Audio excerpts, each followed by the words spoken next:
올 여름 우리 얼바인 사랑의 교회 표어가 예수님의 제자로서 열방을 섬기겠습니다 입니다. 사실 이 표현은 단순히 올 여름 그리고 이 여름 행사들을 위한 표어가 아닙니다. 사실은 예수를 믿는 우리 모두의 평생 가져야 할 표어이고 목표입니다.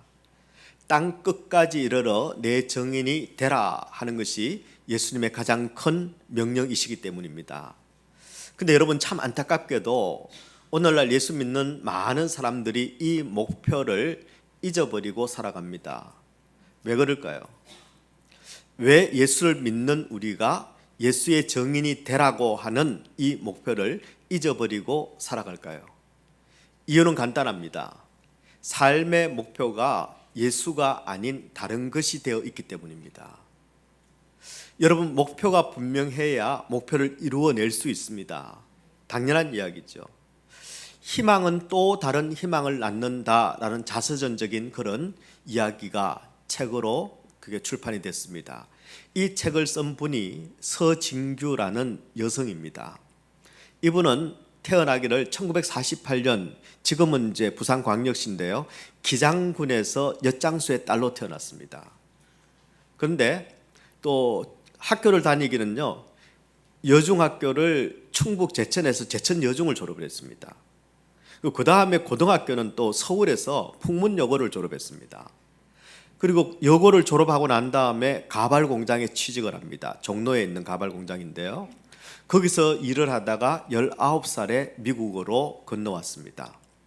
식당에서 웨이트레스를 하면서 못다한 공부에 대한 그런 열정을 불태웠습니다. 그래서 5개 대학을 옮겨 다닌 끝에 학사 학위를 땄습니다. 결혼을 했는데 딸 하나가 있었습니다. 그런데 남편의 폭력으로 이혼을 했습니다. 그리고 미 육군에 이제 자원 입대를 했고, 그리고 소령까지 올랐습니다. 싱글 마음으로 딸을 키우면서 이 딸이 하버드 대학에 입학을 했습니다. 그런데 그때 이 서진규라는 이 여성도 1990년 9월 달에 42이었습니다. 42의 나이로 하버드 대학 석사과정에 입학을 했습니다. 그리고 1992년 봄에는 이 하버드 대학 국제 외교사 그리고 동아시아 언어학 박사 과정에 합격을 했습니다. 사실은 굉장히 입지전적인 그런 인물인 것이죠. 많은 사람들이 그녀에게 아니, 자녀 교육의 비결이 무엇인가, 당신 인생 성공의 철학이 무엇인가, 이런 것들을 물어왔습니다. 근데 이 서진규 씨가 한 대답은 의외로 굉장히 간단했습니다. 심플했습니다. 이렇게 이야기합니다. 목표에서 눈을 떼지 마라. 목표에서 눈을 떼지 마라. 그렇습니다. 여러분, 세상에서 우리가 뭔가 하나를 이루려고 해도 목표에 집중해야 합니다. 가치 있는 일일수록 더 그렇습니다. 집중해야 하나 이루어낼 수 있습니다. 여러분, 유한한 가치를 가진 세상의 일도 목표를 이루려면 목표에 집중해야 합니다. 그렇다면은 세상 일보다 훨씬 더 가치로운, 훨씬 더 고귀한 하나님 나라의 일은 여러분 두말할 필요가 없습니다. 더 집중해야 합니다. 여러분, 예수 믿는 우리에게는 이런 삶의 목표들이 있습니다. 예수님의 제자로서 나는 열방을 섬기겠습니다. 예수님의 제자로서 나는 예수님을 닮아가겠습니다. 예수님의 제자로서 나는 세상과 구별된 거룩한 삶을 살겠습니다. 예수님의 제자로서 나는 복음을 전하며 그렇게 살겠습니다 하는 것이 성도의 삶의 이유고 목적이고 그리고 목표입니다. 여러분, 그래서 이런 삶의 목표를 가진 성도는 절대 예수님에게서 눈을 떼면 안 됩니다. 예수님에게서 눈을 뗀 순간 성도의 삶은 흔들리게 되어 있습니다. 그리고 문제가 생기게 되어 있습니다. 그리고 넘어지게 되어 있습니다. 여러분, 이런 맥락에서 지금 저와 여러분의 시선은 어디에 고정이 되어 있습니까? 여러분이 눈을 떼지 못하는 그것, 내가 집중해서 지금 째려보고 있는 그건 여러분 뭡니까? 하나님의 말씀입니까? 예수님이십니까? 아니면 지금 돈이 이제 어디로 흘러가나 돈의 흐름입니까? 세상의 시류입니까? 아니면 풍습입니까? 문화입니까? 만약 저와 여러분의 시선이 예수님이 아니고 혼미한 복잡한 이 땅의 것들에 가 있다고 한다면 여러분, 우리는 시선을 다시 예수님께로 되돌려야 합니다. 세상을 바라보면서 예수님이 원하시는 삶은 살아갈 수 없습니다. 우리가 시선을 들어서 다시 주님을 주목할 때, 예수님을 주목할 때 하나님의 역사가 우리 가운데 이루어지기 시작합니다. 하나님의 비전이 우리 가운데 이루어지기 시작합니다. 하나님의 뜻이 우리를 통해서 이 땅 가운데 이루어질 수 있습니다. 그래서 저와 여러분은 이 세상이 아니라 예수님께 집중해야 합니다. 그래서 우리 예수님께 집중함으로 말미암아 하나님께서 우리에게 주신 진정한 삶의 목표들을 이 땅을 살아가는 동안 하나씩 다 이루며 살아가는 그런 복된 인생들이 되시기를 우리 주님의 이름으로 축원합니다. 자, 그렇다면 내 삶의 목표가 되는 바로 우리 예수님께 시선을 집중하려면 우리에게 무엇이 필요할까요? 오늘 주신 본문을 중심으로 한번 여러분과 정리해 보려고 합니다. 바라기는 혼미하고 복잡한 이 땅의 삶 속에서 우리의 시선이 분산되어 있다면, 흩어져 있다면 다시 한번 우리의 시선을 예수님께 집중하는 그런 은혜의 시간이 되기를 주님의 이름으로 축원합니다. 자, 그렇다면 과연 성도의 삶이 그 삶의 이유와 목적이 되시는 예수님께 집중하려면, 시선을 고정하려면 무엇이 필요할까요? 첫 번째, 우리가 바른 안경을 써야 합니다. 바른 안경을 껴야 합니다. 여러분, 보편적으로 사람들은 자신이 끼고 있는 안경을 가지고 모든 것을 바라보고 모든 것을 판단합니다. 여러분, 빨간 안경을 낀 사람은 모든 것을 빨갛게 봅니다. 파란 안경을 낀 사람은 모든 것을 다 파랗게 봅니다. 문제는 뭐냐 하면 자신이 낀 안경으로 모든 것을 보고 판단하면서 나는 객관적이다 이렇게 생각하고 이렇게 말합니다. 가끔 제가 집에 들어갈 때 아이들이나 사모에게 이렇게 이야기합니다. 아니, 왜 집을 이렇게 어둡게 하고 있어? 그러면은 우리 아이들이 혹은 사모가 저한테 이렇게 이야기합니다. 선글라스 벗고 이야기하세요. 세상이 어두운 것이 아니라 제가 어두운 안경을 끼고 보았기 때문입니다. 그런데 나는 내가 잘못됐다고 생각하는 것이 아니라 세상이 어둡다고 이야기하는 겁니다. 여러분, 이런 것을 우리는 인식의 오류라고 이야기합니다. 그리고 확정 편향이라고 이야기하기도 하죠. 여러분, 아무리 잘난 사람, 아무리 똑똑한 사람도 이 인식의 오류 가운데 있습니다. 확정 편향에 빠질 수 있습니다. 아니, 빠져 있습니다. 모든 사람은 정도의 차이가 있지. 그런데 여러분, 고린도 교회가 그랬습니다. 고린도 교회는 잘난 사람이 많았습니다. 똑똑한 사람이 많았습니다. 그리고 부자들도 많았습니다. 그런 사람들이 많이 모여있던 그 고린도 교회가 바울이 떠난 뒤에, 바울이 고린도 교회에 18개월을 머물렀거든요. 근데 바울이 떠나자마자 분열되기 시작을 합니다. 예수만 바라보던 그들의 시선이 이제는 바울, 아볼로, 게바 이렇게 사람들에게로 옮겨지기 시작을 합니다. 그리고는 내가 잘났네, 네가 못났네, 이렇게 다 어떤 일 자체에, 일의 성공에 집중하기 시작을 합니다. 그래서 교회 내에 어떤 일이 생기느냐 하면은 분쟁이 생깁니다. 시기가 생깁니다. 싸움이 가득 차기 시작을 했습니다. 뭐 때문입니까? 다 예수님에게서 눈을 뗀 결과입니다. 예수님에게서 눈을 뗐기 때문입니다. 그러니까 흔들리는 겁니다. 그리고 예수님이라는 이 안경 대신에 여러분, 다른 안경을 끼고 교회를 판단하고 사람들을 판단하기 때문에 일어난 일입니다. 여러분, 당시 고린도 교인들이 쓰고 있었던 안경, 대표적인 안경이 성경에는 이렇게 소개되고 있습니다. 표적이라는 안경이 있었고 지혜라는 안경이 있었습니다. 뭐 표적표, 지혜표 이런 게 아니고, 고린도전서 1장 22절의 말씀에 보면 유대인은 표적을 구하고 헬라인은 지혜를 찾으나 이렇게 되어 있습니다. 표적과 지혜라는 안경을 끼고 세계관을 가지고, 그리고 고린도 교인들은 판단하고 그리고 정죄하기 시작을 한 겁니다.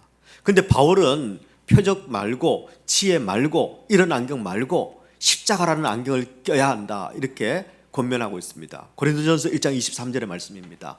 우리는 십자가에 못 박힌 그리스도를 전한다. 예수는 표적을 나타내시는 예수가 아니라 지혜로운 예수가 아니라 예수님의 본체는 십자가에 못 박히신 그리스도다. 여러분, 왜 바울은 지금 십자가라는 이 안경을 끼고 보라고 이야기할까요? 고린도전서 1장 18절에 이렇게 말씀합니다. 십자가의 도가 멸망하는 자들에게는 미련한 것이요 구원을 받는 우리에게는 하나님의 능력이라. 여러분, 십자가의 도가 여러분 우리에게는 하나님의 능력이 되기 때문입니다. 다른 말로 하면은 십자가라는 이 안경을 끼지 않고는 하나님의 능력을 알 수 없고 하나님의 능력을 볼 수 없고 하나님의 능력을 경험할 수 없다라는 것입니다. 오직 하나님의 그 능력은 여러분 십자가를 통해서만 우리에게 주어진다는 것입니다. 그리고 이 십자가라는 안경이 없이는 예수님이 누구이신지를 우리가 제대로 볼 수 없기 때문입니다. 제대로 알 수 없기 때문입니다. 여러분, 예수님이 누구이신지를 제대로 모르면, 예수님을 알지 못하면, 예수님이 보이지 않으면 교회는 어지러워집니다. 시끄러울 수밖에 없습니다. 여러분, 고린도 교회가 시끄러운 이유가, 어지러운 이유가 무엇입니까? 바로 십자가 대신에 표적이라는 안경, 지혜라는 안경을 가지고 예수를 보려고 했기 때문입니다. 여러분, 유대인들은 표적이라는 안경으로 예수를 봅니다. 이 표적의 헬라어가 무엇인가 하면 세메이온입니다. 세메이온. 이 세메이온이라는 말에서 여러분 영어 사인이라는 단어가 나온 거죠. 표시, 정표, 사인 이런 뜻을 가지고 있습니다. 여러분, 사인은 뭡니까? 메시지가 사인에 담겨 있죠. 기적 그 자체가 아니라 그 기적을 행하신 하나님의 의도가 무엇인가, 그분이 어떤 분이신가 하는 그 의미와 메시지를 강조할 때 쓰는 단어가 세메이온입니다. 즉 표적을 보면 그 일을 행하신 예수님을 우리가 봐야 되는 겁니다. 그런데 유대인들은 그 기적을 행하신 예수님을 바라본 것이 아니라 표적 자체에 집착하기 시작을 합니다. 표적은 여러분 힘과 능력과 파워였습니다. 그래서 유대인들은 여러분 십자가를 지는 그런 나약한 예수는 필요 없습니다. 억압된 지금의 내 현실을, 답답한 이 현실을, 지금 짓눌려 있는 내 삶을 뒤집어 엎어버릴 그런 능력 있는 메시아, 힘 있는 메시아, 그런 분을 그들은 구하고 찾았습니다. 그런 유대인들에게 십자가는 미련한 것이었습니다. 바보 같은 짓입니다. 여러분, 그런데 이 표적이라는 이 안경이 2000년 전 고린도 교회에만 있었던 게 아닙니다. 오늘날 우리 가운데도 표적이라는 안경을 쓰고 예수님을 보려고 하는 그런 사람들이 있습니다. 여러분, 예수를 믿으면 뭐든지 잘 되고, 예수를 믿으면 형통하게 되고, 예수 믿으면 절대 실패할 수 없고, 여러분 예수를 믿으면 성공할 수밖에 없는, 마치 성공의 보증수표처럼 예수님을 생각하는 사람들이 있습니다. 그렇게 가르치는 교회가 있습니다. 그런 신학까지도 있습니다. 그러다가 여러분 인생의 불행이 찾아오면, 인생의 고통이 찾아오면 내가 예수 믿어봤는데 예수 믿어봤자 아무 소용없더라 그러고는 예수를 떠나고 교회를 떠납니다. 제가 누누이 말씀드리지만 예수님을 제대로 안 믿어본 겁니다. 한 번도 예수님을 제대로 안 믿어본 사람들이 하는 말이 꼭 예수 믿어봤는데 소용없더라. 안 믿어봤으니까 소용이 없는 겁니다. 예수 제대로 믿으면 소용이 있습니다. 이 모든 일들은 바로 표적이라는 안경을 가지고 예수님을 바라본 사람들이기 때문입니다. 여러분, 그런가 하면 또 다른 안경이 있습니다. 말씀드린 것처럼 바로 지혜의 안경을 끼고 예수를 바라보는 사람들이 있습니다. 헬라인들이었습니다. 여러분, 헬라인 그러면은 소위 지성인, 배운 사람, 이런 인식입니다. 지난번에도 한번 말씀을 드렸지만 여러분, 세계 사상사의 가장 큰 흐름은 2H라고 해서 하나는 헬레니즘이고 하나는 헤브라이즘입니다. 그 두 개가 인류 역사의 가장 큰 사상사적인 흐름입니다. 여러분, 이 헬레니즘은 정말 대단합니다. 지금도 우리가 잘 이해하지 못하는 변정법, 소크라테스의 그 모든 이야기, 플라톤의 그런 어떤 여러분 논리학 이런 것들이 전부 여러분 BC 6세기에 나온 겁니다. 5, 6세기에 나온 겁니다. 2500, 600년 전. 얼마나 대단합니까? 바로 그들은, 헬라인들은 그들이 가진 인간의 이성, 논리, 지식, 합리를 가지고 예수님을 이해해 보려고 했던 사람들입니다. 인간의 논리의 그 박스 안에 예수님을 가지고 들어와서 예수님을 분석합니다. 그래서 그들의 눈에는 십자가는 빼야 될 겁니다. 왜? 논리적으로, 합리적으로 이건 말이 안 되는 이야기니까. 그래서 십자가에 달리셔서 온 인류를 구원했다, 이건 좀 황당하니까 이건 일단 제껴놓자. 네. 그래서 그들에게는 이런 생각이 있습니다. 아니, 꼭 미련한 것들, 무식한 것들, 꼭 노예들이 와서 믿는 종교가 기독교더라. 그런데 여러분, 이런 사람들뿐만 아니라 지혜의 안경을 끼고 교회 안에 들어와 있는, 그리고 신앙생활을, 교회 생활을 하고 있는 그런 사람들도 많이 있습니다. 소위 논리와 합리라는 프레임 안에 갇혀 있는 사람들입니다. 이 사람들은 내가 이해되지 않으면 믿을 수 없다라고 이야기합니다. 내가 이해되지 않으면 아이고 그런 일은 없다고 이야기합니다. 예, 그런 일이 있습니다. 내가 이해를 못하는 덩집사라서 그렇습니다. 예. 요즘은 또 덩집사가 또 친구를 사귀는데 멍집사라고 있습니다. 아무 생각 없이 그냥. 예. 논리와 합리라는 프레임에 갇혀 있는 사람들입니다. 십자가의 능력, 보혈의 능력, 이건 논리와 합리로 해석되지 않습니다. 그러니까 일종의 신화 같은 이야기로 그렇게 여깁니다. 당연히 인류의 죄를 대속하기 위한, 여러분, 이 구원 사건으로 십자가를 바라보지 않습니다. 그냥 상징적이다 이렇게 바라봅니다. 심지어는 신학적으로도 여러분, 이 지혜의 안경을 끼고 성경은 다 믿을 만한 게 아니라 이 중에 논리적인 것은 믿을 만하고 윤리적인 것은 받아들일 만하고 이 비논리적이고 비윤리적인 것들은 이건 아니다 하고 해체하는 그런 작업을 하는 신학도 있습니다. 신학은 하나님의 뜻을 이해하는 게 신학이죠. 예.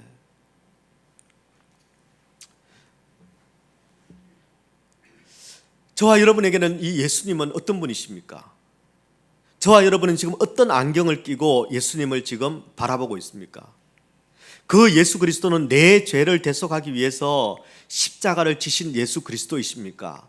아니면은 나를 형통케 해줄 표적의 예수님입니까? 아니면 내 논리의 박스 안에 있는 그런 제한된 예수입니까? 여러분, 우리는 십자가라는 이 안경을 끼고 예수님을 바라봐야만 합니다. 십자가라는 이 안경이 없으면 내가 평생 예수를 믿는다고 생각하는데, 평생 교회를 다니고 있는데, 여러분, 예수님이 누구신지 제대로 모르는 겁니다. 그분이 왜 이 땅에 오셨는지 이해를 못합니다. 그리고 예수를 믿는 내가 어떻게 내가 살아야 되는지 이 정리를 못합니다. 그냥 주일이 되면 와서 그리고 가고 이렇게 습관적인 신앙생활을 하게 되는 겁니다. 여러분, 그러면 안 됩니다.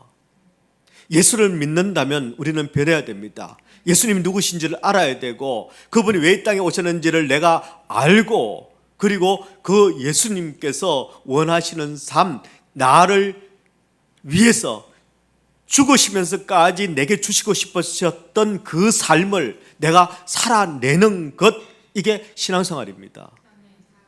근데 이걸 모르고 계속 살면요, 마치 여러분, 올챙이는 올챙이로 지내면 안 됩니다. 올챙이 때가 언제인데요? 흔히 우리 이야기하죠. 올챙이 때. 올챙이 때를 이야기할 수 있는 사람은 누굽니까? 개구리가 됐을 때 이야기할 수 있는 거죠. 개구리도 안 됐는데 계속 올챙이만 이야기하면 안 되죠. 여러분, 만약에 올챙이가 10년이 지나고 20년이 지나고 30년이 지났는데도 개구리가 되지 못합니다. 그럼 어떨까요? 여러분, 올챙이 때는요, 꼬물꼬물 귀엽잖아요. 근데 그 올챙이가 개구리로 변하지 못하고 계속 뒤룩뒤룩 살만 찐다, 큰 올챙이가 된다, 이러면 여러분 어떨 것 같습니까? 꼬물꼬물 귀여울까요? 징그럽죠. 게다가 여러분, 만약에 논두렁에 올챙이가 요만하게 돌아다닐 때나 귀엽죠. 이딴만해져가 맥이 만해져가지고 논두렁에 물기를 가로막고 있고, 여러분 벼도 못 자라게 물도 못 통하게 그렇게 하고 있으면요, 그건 올챙이가 아니죠. 올챙이는 여러분 개구리가 돼야 됩니다. 올챙이가 언제 개구리가 될까요? 올챙이가 한 2달만 지나면요, 처음에 뒷다리가 쑥 나옵니다. 아십니까? 이건 시골에서 살아봐야 되는데, 올챙이는요 뒷다리부터 나옵니다. 예. 그 다음에요 앞다리가 쑥 나옵니다. 그러면 뭐가 될까요? 그게 이제 개구리가 되는 겁니다. 뒷다리가 쑥, 앞다리가 쑥. 예, 노래 가사도 뒷다리가 먼저입니다. 실제로 뒷다리가 먼저 나오고 앞다리가 나옵니다. 2달쯤 되면은 뒷다리가 쑥 나오고, 그 다음에 앞다리가 나오고, 그다음에 꼬리는 없어집니다. 그러면요 팔짝팔짝 개구리가 되는 겁니다. 예. 여러분, 그런데 내가 교회를 10년, 20년, 30년을 다녔는데 뒷다리가 안 나와. 뭐 말씀도 안 읽어, 기도도 안 해. 예. 아니, 올챙이가 뒷다리가 생겨야죠. 말씀의 영성이 생기고 기도의 영권이 생겨야죠. 그런데 뒷다리도 안 나오고 앞다리도 안 나오고, 그리고 내가 없애야 될 그 꼬리, 예, 그 꼬리가 없어져야 되는데 꼬리는 길게 달고 다녀요. 그러면은 안 됩니다. 예, 뒷다리 앞다리 다 쑥쑥 나오고 꼬리 없어지고 팔딱팔딱 뛰면서 우리가 주를 위해서 팔딱팔딱 뛰어다녀야 됩니다. 예. 여러분, 혹시 지금 여러분 사는 게 괜찮습니까? 뭐 특별한 거 없으시죠? 만약 여러분의 일상이 크게 기뻐할 일도 없고 크게 낙심할 것도 없고, 뭐 지금까지 살아왔으니까 뭐 앞으로도 그냥 그럴 것 같고, 그냥 뭐 세월은 흘러가는 거고, 예, 가는 세월 이길 수 있나, 뭐 그냥 그렇게 사시는 분이 있을지 모르겠습니다.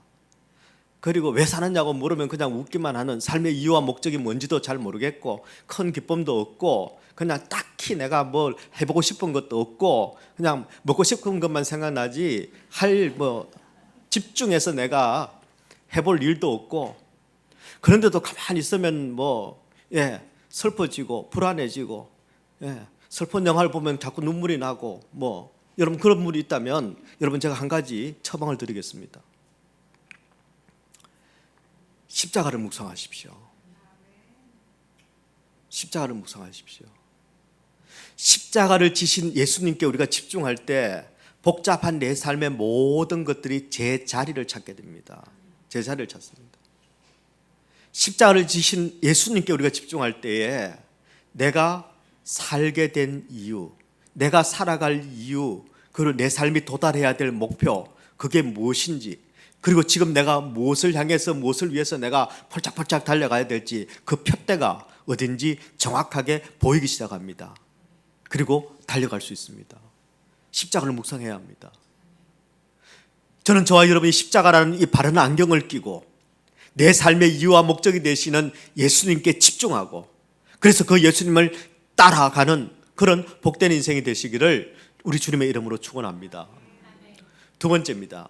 내 삶의 이유와 목적이 되시는 우리 예수님께 내 시선을 집중하려면, 고정하려면 내가 전도에 힘써야 합니다. 여러분, 예수를 본 사람은 예수를 전해야 합니다.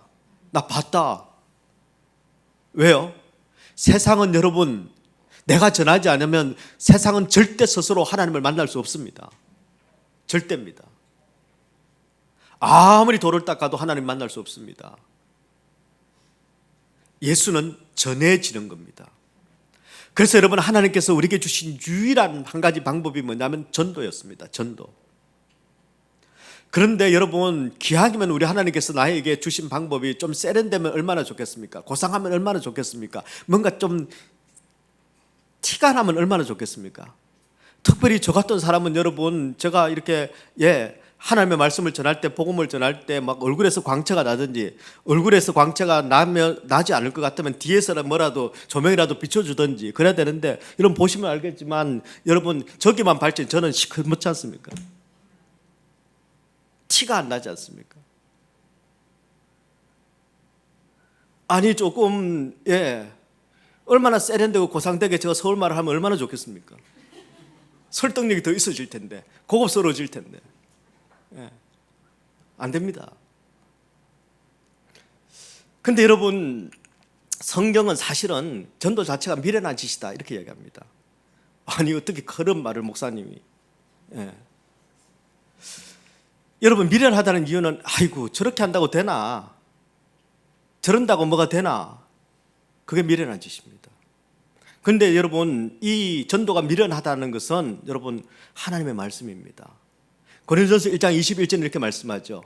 하나님의 지혜에 있어서는 이 세상이 자기 지혜로 하나님을 알지 못하므로 하나님께서 전도에 미련한 것으로 믿는 자들을 구원하시기를 기뻐하셨도다.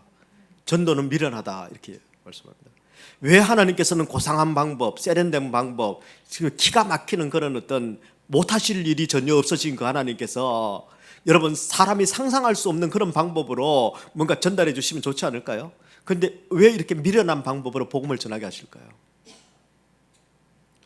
게다가 또 왜 사람들은 내가 진짜를 이야기하는데 왜 내가 다른 이야기하면은 솔깃하다가 웃다가 왜 예수 이야기만 하면 전도만 하면은 그냥 대충 듣고 귓등으로 듣고 때로는 반발하고 반박하고 아니 그런 이야기 하려면 다음부터는 우리 모임에 나오지 말라고 왜 그런 이야기를 할까요? 왜 그런 걸까요? 여러분 복음의 내용이 내가 만든 게 아니기 때문입니다. 복음의 내용은 인간의 이야기가 아닙니다. 그래서 어떤 문제가 생기느냐 하면은 인간의 이야기가 아니니까 여러분 인간이 들으면 공감을 못 합니다. 여기 나오는 전도라는 이 단어가 헬라어로는 케리그마라는 단어를 쓰고 있습니다. 케리그마는 무슨 뜻인가 하면은 선포되는 말씀 혹은 선포되는 교리를 뜻할 때 케리그마라는 말을 씁니다. 여러분 전도라는 것은 사실은 이해시키는 게 아닙니다. 설득시키는 게 아닙니다. 그냥 선포하고 마는 말이라는 것입니다. 상대가 듣든지 안 듣든지 상대가 이해하든지 못하든지 하나님의 말씀을 그대로 선포하는 것 그게 전도입니다. 그게 복음을 전하는 일입니다. 물론 예의 바르게 전해야 합니다. 여러분 그래서 여러분 전도할 때에 상대를 이해시키고 설득시키고 감동시키려고 하면 잘 안 됩니다. 잘 안 됩니다. 왜 그렇습니까? 왜냐하면 상대는 절대 내 말의 실력이나 내 능력으로 설득당하거나 절대 감동받지 않기 때문입니다. 그저 우리는 예수가 누구이신지 복음이 무엇인지 그냥 전하면 됩니다. 선포하면 되는 겁니다. 여러분 저는 평생 교회를 떠나본 적은 없었지만 제가 영어로 마음으로 교회를 떠난 적은 있습니다. 몸은 가 있지만 특별히 젊은 시절에 저는 굉장히 방황을 많이 했습니다. 성경보다 저는 사회과학 서적을 훨씬 더 많이 읽었습니다. 게다가 성경은 읽어도 잘 모르겠는데 사회과학 서적은요 제가 꽤 촉망받고 똑똑하다는 이야기를 아주 많이 들었습니다. 누구냐고 물으신다면 그냥 그런 줄만 아십시오. 그래서 제가 신학교를 다닐 때 제가 다니는 그 신학교가 있는 그 도시 부근에 명지대학교 캠퍼스가 있었습니다. 그래서 나 같은 인간들이 반드시 있을 것이다. 나 같은 인간들은 좀 변화를 받아야 된다 하는 이런 마음을 가지고 제가 가끔 오후에 수업이 없으면 이제 명지대학교에 가서 제가 이렇게 노방전도를 좀 했습니다. 근데 참 이상하게도 꼭 만나는 인간들마다 모태신앙인데 교회를 잘 안 다니는 인간들만 만나게 되더라고요. 내가 그 전공 그리고 척 보면 M입니다. 딱 보면 제가 뭐 다 견적이 나옵니다. 게다가 그때는 제가 똑똑했다. 지금은 아니지만 그때는 똑똑했으니까 얼마나 제가 뭐 쫙쫙쫙쫙 논리적이고 합리적이고 그리고 경험적으로 여러분 다 했습니다. 데카르트도 하고 뭐 하여튼 베이컨도 하고 다 했습니다. 그런데도 얘네들이 솔깃하게 듣다가 믿지는 않는 거예요. 그렇게 완벽한 말을 어떻게 안 믿을 수 있지? 그냥요 말도 안 되는 소리 일리는 있는데 생각해 보겠습니다 이러고 끝이 나더라고요. 그러면 실컷 내가 전해놨는데 차라리 처음부터 너 예수 안 믿으면 지옥 가 그냥 그러고 말걸. 근데 사실 실제로 그렇습니다. 내가 아무리 나이스하게 이야기한다 하더라도 설사 제가 서울말로 이야기한다 하더라도 영어로 이야기한다 하더라도 여러분 불신자나 예수를 모르는 사람의 입장에서는 말도 안 되는 이야기입니다. 이런 의미에서 전도는 미련하다는 것입니다. 복음의 내용이나 복음 자체가 바보스럽거나 멍청하지 않습니다. 세상에 없는 것이기 때문에 그렇습니다. 그래서 우리가 전도를 못하는 가장 큰 이유가 뭔지 아십니까? 실패할까 봐입니다. 몇 번 당하고 나니까요, 아니 이것들이 라는 생각이 들고 섭섭한 마음이 들고, 이번에 만난 애도 예수를 영접 안 하면 어떡하지라는 자신감이 자꾸 떨어지는 거예요. 내가 신학생인데. 예. 게다가 여러분, 이거 내가 생각해도 좀 이게 이렇게 해서 좀 믿는 게 좀 미련스럽지 않나라는 생각도 듭니다.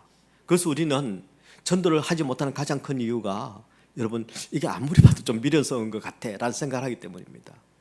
아니, 기왕이면 뭔가 공감대가 형성되고 논리적으로 이해가 되고 설득이 쫙 되고 그렇게 해야 되지 않을까라는 생각이 드는데, 나는 서울말을 못하네. 그리고 전도에 자신이 없는 거예요. 근데 여러분, 가만히 생각해 보면요, 우리가 전도할 때 말고 일반적으로 이야기할 때는 절대 서로 소통하는 사람이 별로 없습니다. 가만히 들어보면요, 옆에 지나가다가 두 사람이 하는 말 들어보면요, 스타벅스에서 제가 들으려고 했던 게 아니고 그냥 한국말을 하니까 들려서 들어보면요, 전부 이 사람은 이야기하고 이 사람은요 이야기하고 있습니다. 서로 각자 자기 이야기만 해요. 근데 가만히 들어보면 요약하면 이렇습니다. 내가 잘났다, 그래 맞다, 내가 잘났다, 이러고 있습니다. 전부 자기 이야기만 합니다. 일방적입니다. 자기 위주입니다. 예. 그렇게 다른 사람 만나서는 일방적으로 이야기하는데요, 꼭 전도하라 그러면 복음은요, 뭔가 래퍼가 형성돼야 되고 이미지가 중요하고, 이러다가 안 되면 실패하면은 또 교회에 대한 이미지가 손상되고, 이렇게 자꾸 소통을 하려고 합니다. 반대입니다. 여러분, 우리가 서로 소통해야 되지만요, 복음은 소통이 아닙니다. 하늘에서 내려오는 것은 그냥 선포입니다. 선포입니다. 그래서 전도는 미련한 것이라고 이야기하는 것이죠. 전도는 캐리그만은 선포하는 것입니다. 이해나 설득이 된다고 해서 믿어지는 게 아닙니다. 여러분, 복음은 그냥 믿어지는 거고 예수가 쑥 들어오시는 겁니다. 그래서 만약에 내가 복음을 전했어, 기분 나빠해. 그러면요, 내가 제대로 하고 있구나 라고 생각하시면 됩니다. 물론 그 다음에 대한 대가는 여러분이 치르시면 되고요, 제대로 하고 있다고 해서 항상 평안하거나 좋은 건 아닙니다. 좋은 게 언제 편안하다고 그랬습니까? 좋은 거라도 대가는 치러야 됩니다. 예. 다만 제가 드리고 싶은 말씀은, 성경은 절대 인간의 공감이나 이해를 요구하지 않는다는 것입니다. 그리고 우리는 절대 성경의 그 진리를 이해하거나 공감할 수 없다는 것입니다. 죄인이기 때문입니다. 게다가 성경은 인간의 말이 아니라 하나님의 말씀이기 때문에 그렇게 반발이 많은 겁니다. 예. 여러분, 생각을 해보십시오. 불경 가지고 이거를 불태우고 이런 거 보셨습니까? 그러지 않습니다. 하나님의 말씀이 성경만 보고 그럽니다. 여러분, 그래서 전도할 때 우리가 너무 말 잘하려고 애쓰지 마십시오. 여러분, 지금 새 생명 축제를 위해서 태신자를 품고 지금 기도하고 계실 거지요. 예. 그러면서 여러분 자동적으로 쓰는 생각이, 저 사람한테 또 어떻게 접근할까? 어떻게 말할까? 뭐라고 말할까? 이거 고민하시는데 너무 고민하지 마십시오. 그냥 예수와 복음만 분명하게 전달하십시오. 선포하십시오. 왜냐하면 설득당하는 것은 믿음을 가질 수 없습니다. 설득당해서 예수 믿는 사람 없습니다. 그냥 하나님의 말씀이 선포될 때 내 영이 깨어나는 겁니다. 근데 여러분, 왜 하나님께서 우리에게 자꾸 전도하라고 그러실까요? 왜 전도에 힘쓰라고 그러실까요? 사실 가만히 생각해 보면은 나한테 뭐 떡이 생기는 것도 아니고 밥이 생기는 것도 아니고, 떡 사주고 밥 사줘야 전도 한마디 할 수 있는데, 게다가 괜히 욕먹으면 어떡해요? 그나마 이 관계를 유지하고 있는데 예수 믿자, 교회 가자 그러다가 관계가 어색해지거나 관계가 깨지거나, 그 다음에 우리 다음에 이런 이야기 하려면 만나지 말자 그러면 어떡해요? 나 어떡해? 그런데도 불구하고 내가 복음을 전해야 되는 이유가 있을까요? 있습니다. 오늘 성경은 크게는 두 가지로 이야기합니다. 첫 번째 이유는 전도는 하나님께서 기뻐하시는 일이기 때문이다. 고린도전서 1장 21절의 하반절에 보면요, 하나님께서 전도에 미련한 것으로 믿는 자들을 구원하시기를 기뻐하셨다. 하나님께서 기뻐하시는 일이니까 내가 하는 겁니다. 해야 되는 겁니다. 하나님께서 기뻐하신다는데. 두 번째는요, 여러분, 내가 전도하지 않으면 절대 하나님을 알 수가 없기 때문입니다. 세상은 자기 지혜로 하나님을 알 수가 없습니다. 여러분, 고린도전서 1장 21절에 보면은 이 세상이 자기 지혜로 하나님을 알지 못한다. 자기 지혜를 가지고는 절대 하나님을 알 수 없기 때문에 내가 전해야만 알 수 있는 겁니다. 근데 여기 나오는 고린도전서에 나오는 이 두 가지 이유 말고도 하나님께서 전도에 힘쓰라고 말씀하신 또 다른 이유 하나가 있습니다. 그게 뭐냐면 시간의 긴박성 때문입니다. 시간의 긴박성. 디모데후서 4장 2절은 이렇게 말씀합니다. 바울 사도가 디모데에게 보낸 편지죠. 너는 말씀을 전파하라. 때를 얻든지 못 얻든지 항상 힘쓰라. 이렇게 권면하고 있습니다. 여러분, 우리 모두는 유한한 시간을 살아가는 사람들입니다. 다른 말로 하면 내일 내가 어떻게 될지 전혀 모릅니다. 저는 여러분 지난주만 하더라도 갑자기 기도 제목을, 긴박한 기도 제목을, 어떻게 될지 모르는 그런 기도 제목들을 많이 제가 기도 부탁을 받고 기도를 했습니다. 여러분, 우리 모든 인생은 다 끝이 있습니다. 근데 그게 갑자기 닥칩니다. 그래서 여러분, 지금 내가 내 인생이 어디로 언제 끝날지는 모르지만 여러분, 제대로 된 길에서 우리가 끝맺음을 해야 되지 않습니까? 그래서 내 인생의 끝은 지금 내가 어디로 어떻게 가고 있는지 내가 확인해야 됩니다. 잘 가고 있는지, 오늘 내가 끝이 나도 이 길이 맞는 건지 확인해야 됩니다. 그리고 여러분, 이 땅에서 우리가 끝을 향해 가고 있는 우리가 반드시 이 길을 가면서 해야 될 일이 있습니다. 아무 생각 없이 가면 안 됩니다. 뭔가 일을 해야 합니다. 그 가장 중요한 일이 내가 복음을 전하고 선포하는 일입니다. 여러분, 우리 교회가 여러분 과테말라를 가는 이유가, 멕시코를 가는 이유가, 캄보디아를 가는 이유가, 새생명 전도잔치를 하는 이유가, 그리고 우리가 다음 세대를 위해서 이렇게 펀드레이징까지 해가면서 이렇게 릴레이 기도해가면서 이렇게까지 애쓰는 이유가 뭡니까? 복음을 전하는 일이 중요한 일이기 때문에 그렇습니다. 시급한 일이기 때문에 그렇습니다. 저는 저와 여러분이 우리 얼바인 사랑의 교회가 예수님의 제자로 열방을 섬기는 이 귀한 일에, 이 복된 일에 한 사람도 빠지지 않고 다 동참하시기를 우리 주님의 이름으로 축원합니다.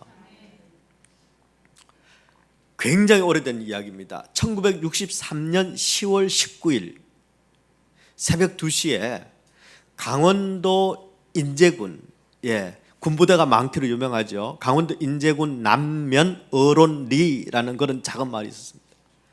그 195번지에서 한 가족이 다 살해되는 그런 끔찍한 살인사건이 벌어졌습니다.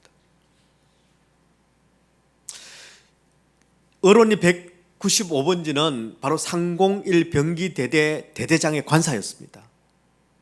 거기에 살고 있던 박병희 중령 일가족 6명이, 가족 5명과 가정부 이렇게 해서 6명이 도끼로 살해되는 그런 끔찍한 사건이었고, 만행을 저지른 범인이 지금도 아마 들어보신 분들이 많을 거예요.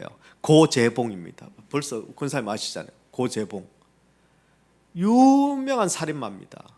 그때 당시에 고재봉은 바로 임금 부대의 상병으로 군 복무 중이었습니다. 그런데 박병희 중령 관사에 가서 물건을 훔쳤는데 그게 들킨 거예요. 훔쳤다가 경찰에 붙잡혀가지고 그리고는 7개월을 군 형무소에서 복역을 했습니다. 이 7개월 동안 뭘 했었어야 될까요? 고재봉은 내가 왜 이런 짓을 했을까? 갱생하고 다시는 착한 짓을 하자 이렇게 했어야 되는데, 이 7개월 내내 자기가 훔치러 가서 자기가 훔쳐서 지금 들어온 건데, 이 박병희 중령, 내가 나가면 내가 반드시 복수할 거다 하고 그렇게 7개월을 이를 버덕버덕 갈면서 7개월 동안 형무소에 있었습니다. 그리고 난 다음에 이제 복역이 끝나고 부대로 돌아가야 되거든요. 부대로 돌아가야 되는데 부대로 안 들어가고 탈영을 했습니다. 탈영을 해서 이제 그 전에 사귀던 애인에게 갔는데 그동안 7개월 동안 형무소에 있었죠. 그리고 도둑질을 했죠. 그러니까 이 애인이 나는 범죄자하고는 만나지 않겠다 이렇게 한 겁니다. 그러니까 더 이 고재봉이 더 복수심을 불태웠습니다. 그래서 이 모든 것들이 다 박병희 중령 때문이다 이렇게 생각하고는 바로 63년 10월 19일 새벽 2시에 이 박중령의 관사에 침입을 해서 온 가족을 그냥 도끼로 다 살해버린 거예요. 아주 악랄한 인간입니다. 근데 기가 막힌 게 뭔지 아십니까? 박병희 중령이 몇 달 전에 다른 부대로 전출을 갔습니다. 그래서 몇 달 전에 이덕주 중령이라는 새로운 대대장이 전입을 해와서 그 집에 살고 있었는데 그 이덕주 중령 그 가정이 변을 당한 거예요. 나중에서야 자기가 살해한 이 일가족이 박병희 중령이 아니라 이덕주 중령 가족이었다는 것을 신문을 통해서 알게 된 거예요. 매스컴을 통해서 알게 된 겁니다. 그리고는 어떻게 했냐면은 박병희 중령을 찾아 죽이려고 다시 준비를 하기 시작한 겁니다. 그러다 체포가 됐습니다. 그리고 유명했습니다. 그때 재수번호 5000번. 재수번호 5000번을 달고 재판을 받았는데 결과적으로 고재봉은 사형 판결을 받고 수감이 됩니다. 수감 중에도 그 악랄함이 이루 말할 수가 없었다고 합니다. 아무도 눈을 제대로 쳐다보지도 못했다고 합니다. 당연히 고재봉을 면회오는 사람은 없었습니다. 그런데 어느 날 한 사람이 고재봉을 찾아왔습니다. 그게 누구냐면은 안국선 집사라는 분인데 나중에는 목회자가 된 분입니다. 이 안국선 집사가 하나님께서 성령께서 자꾸 마음에 고재봉이한테 가서 복음을 전해라 이런 마음을 주신 거예요. 그런데 오기 싫었는데 무서웠는데 그래도 성령께서 주시는 마음이니 순종해서 이제 고재봉을 찾은 거예요. 그렇게 해서 고재봉을 만났습니다. 눈만 봐도 무서운 거예요. 광기 어린 눈으로 자기를 딱 째려보는데 이게 뭐 심장이 멎을 것 같은. 근데 거기서 용기를 내서 뭔가 하나님이 보내셨으니까 뭘 해야 되는데 뭔가 말을 해야 되는데 이게 잘 안 되는 겁니다. 그래서 일단은 성경부터 펼치고 요한복음 3장 16절을 읽어줬습니다. 하나님이 세상을 이처럼 사랑하사 독생자를 주셨으니 이는 그를 믿는 자마다 멸망치 않고 영생을 얻게 하려 하심이라. 근데 그들도 보지도 않습니다. 코드선만 칩니다. 그런데 이 안국선 집사는 계속해서 그래도 막 열심히 지금 십자가를 야하고 복음을 전합니다. 그런데 그 마지막에는 고개 숙이고 있다가 딱 고개를 들고 째려보는데 정말 오금이 지를 정도였습니다. 부랴부랴 자기가 가지고 있던 신약 성경, 옛날에는 신약 성경만 따로 이렇게 많이 봤거든요. 신구약 성경 같이가 아니라. 그래서 신약 성경을 전해주고는 그리고는 서둘러 나왔습니다. 그리고 그 다음에 또 계속 찾아갔거든요. 근데 이 고재봉이 그딴 사람 나는 안 만난다고 계속 면회를 거절했습니다. 근데 어느 날은 연락이 온 거예요. 고재봉이 너를 찾는다. 면회를 요청을 해온 거예요. 그래서 갔습니다. 근데 그 사이에 어떤 일이 벌어졌냐면은 여러분 고재봉은 독방에 갇혀 있었거든요. 사형수라 독방에 갇혀 있었는데 독방에 있으면요 시간이 많습니다. 남는 건 시간밖에 없어요. 게다가 아주 심심합니다. 그러니까 심심한데 뭐 다른 거는 볼 수도 뭐 읽을 수도 없는데 성경은 반입이 되거든요. 그러니까 신약 성경 가져온 걸 가지고 들어누워 가지고 재미도 없는 거 이거 근데 볼 게 있어야죠. 뒤적거렸는데 턱 펴진 자리에 보니까 이게 요한복음 3장 16절이 있는 거예요. 석 읽었는데 하나님이 세상을 이처럼 사랑하사 독생자를 주셨으니 이런 그를 믿는 자마다 멸망치 않고 영생을 얻게 하려 하심이라. 근데 갑자기 그 인간이 나한테 이야기해 준 그건데 참 신기하다라는 생각이 든 겁니다. 그 신기해서 또 그 밑에 또 무슨 말인가 읽기 시작을 했습니다. 그럼 이해가 됐을까요? 이해가 안 됐죠. 그럼 이해가 안 되면 어떻게 해야 되죠? 포기해야 되죠? 아니 근데 이 고재봉이는 할 일이 없어서 포기를 하지 않고 신약 성경을 5번 읽은 겁니다. 그러니까 여러분 독방이라도요 성경 읽으면은 그게 기도원이 되는 거고 기도원에서 하나님 안 바라보면 그게 감옥이 되는 겁니다. 교회에서 하나님 안 보면 이게 독방 같은 거죠. 심심하다 그러면 이게 지금 내가 그런 겁니다. 그런데 이렇게 성경을 읽을 때마다 왠지 자꾸 눈물이 나는 거예요.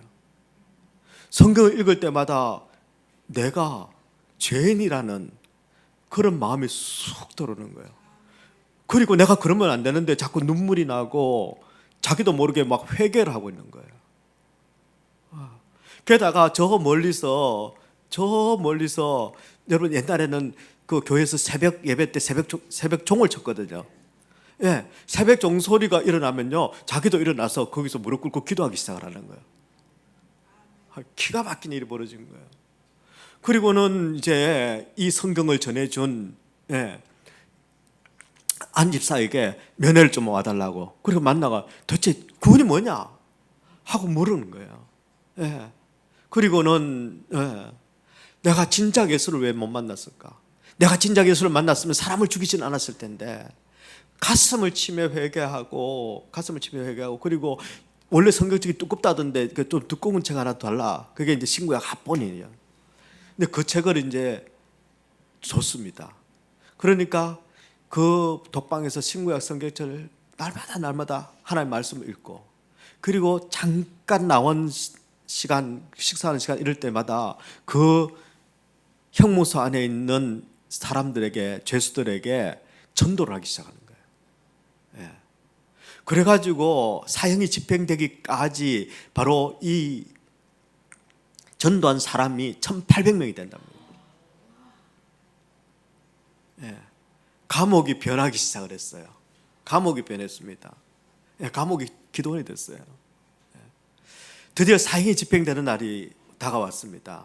그러니 전도했던 모든 고재봉을 통해서 전도받던 사람들이 울고불고 난리가 난 겁니다.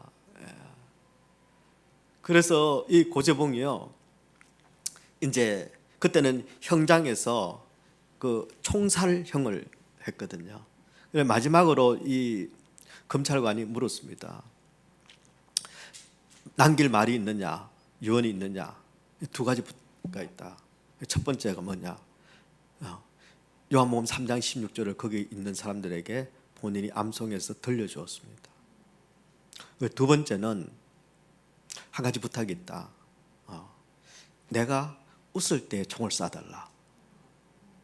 그리고는 여러분 인애하신 구세주여 그 찬송을 부르기 시작을 했습니다. 인애하신 구세주여 내 말 들으사 죄인 오라 하실 때에 날 부르소서. 마지막 시간을 이 하나님 앞에 회개하며 찬양을 드리며 마지막 시간을 보는데, 후렴을 할 때 주여 주여 내 말 들으사 죄인 오라 하실 때에 날 부르소서. 이 후렴을 하는데 얼굴이 환해지더랍니다. 그랬어요. 그때 빵 쏘았어. 소원대로 찬양을 부르다가, 찬송을 부르다가 하나님께로 올라갔습니다. 여러분, 고재봉이 저렇게 변할 거라고는 누구도 상상할 수 없었습니다. 변할 수 없는 인간이에요. 표적 때문에 변한 것도 아닙니다. 기적 때문이 아닙니다. 아주 좋은 지혜의 말을 했기 때문에 소크라테스의 명언이나 셰익스피어의 감동적인 작품이 고재봉을 변화시킨 게 아닙니다. 바로 하나님의 말씀의 주인공 대신 바로 십자가를 지신 예수 그리스도, 바로 예수 그리스도, 그분이 고재봉을 변화시킨 겁니다. 여러분, 예수를 바라보면은 인생이 바뀝니다. 허경영이 바라봐도 아무 소용없어요. 근데 예수님을 바라보면은 인생이 바뀝니다. 죄인이 의인으로 바뀝니다. 불가능이 가능으로 바뀝니다. 절망이 소망으로 바뀝니다. 근심이 기쁨으로 바뀝니다. 다툼이 화평으로 바뀝니다. 우리 인생이 실패해서 승리로 바뀝니다. 지금 저와 여러분은 무엇을 바라보며 살고 있습니까? 여러분, 예수가 아닌 다른 모든 것들은 다 썩어질 것들입니다. 다 없어질 것들입니다. 여러분, 저와 여러분의 삶의 목표가 영원히 없어지지 않는, 영원히 썩어지지 않는 바로 예수 그리스도가 되기를 우리 주님의 이름으로 축원합니다. 예수 그리스도, 그분께 우리의 모든 시선을 다 집중하고, 우리의 입술을 통해서 예수 그리스도가 전해지고, 우리의 입술을 통해서 예수 그리스도가 높임받고, 우리의 이 작은 입술을 통해서 예수 그리스도가 찬양되고 찬송되고, 그분의 이름이 우리를 통해서 온 세상에 선포되는 그런 인생이 되기를 우리 주님의 이름으로 축원합니다.